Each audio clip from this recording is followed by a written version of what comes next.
Hello, I'm Dr. Brandt Gibson, and today I want to talk to you about the 4th of July.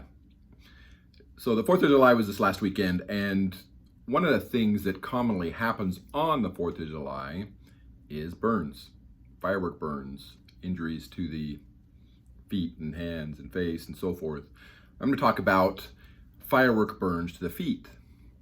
So first off, there are three different parts of this discussion that we're going to have. One is the first one. This is the most important. The best thing you can do to treat firework burns is to prevent them so that they don't happen. And the big thing about this is if you're going to be utilizing fireworks or even sparklers, for example, you want to be in the appropriate footwear, which means not sandals, not flip-flops, the kind of shoes that can actually provide you room to drop sparks or ash on your feet and actually get a burn.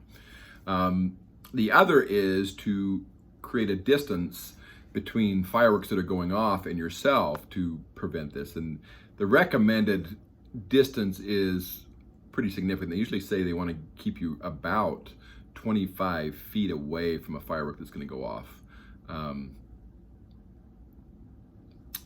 Even the fountains and stuff like that.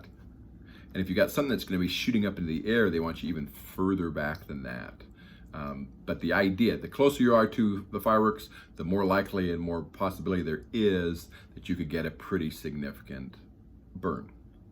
So the second part of this is, how do you treat the burns? How do you treat a minor burn, which would be part 2, or a more severe burn, which would be part 3. So part 2, minor burns. The most common burns you're going to get will be minor burns, where they'll be red and painful and may get some small blisters. And the best thing you can do for this is basic first aid. You want to immediately run the area under cool water for a period of 8 to 10 minutes. While doing so, you want to remove any jewelry or any clothing in the affected area to prevent the swelling that's going to happen. For example, with the jewelry, you want to get the jewelry off before the area starts to swell from the injury, and it allows it to recover more easily. I'm using some kind of a soothing ointment can also work quite well. Aloe vera gel, for example, works amazingly well. Silvadene can work really well. In my practice, we use a product called Essential Healings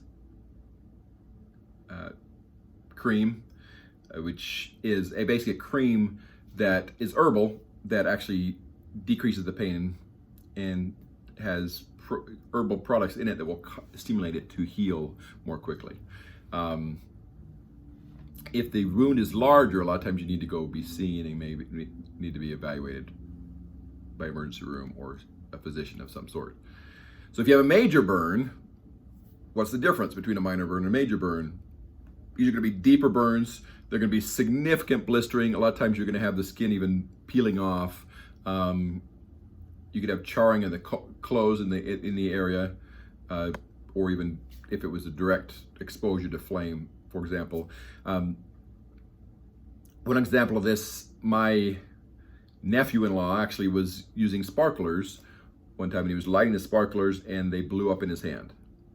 And he had a pretty significant burn on his hand. The same thing could happen if you were to drop a sparkler, for example, on your feet, and you can get a pretty significant, severe burn in that area.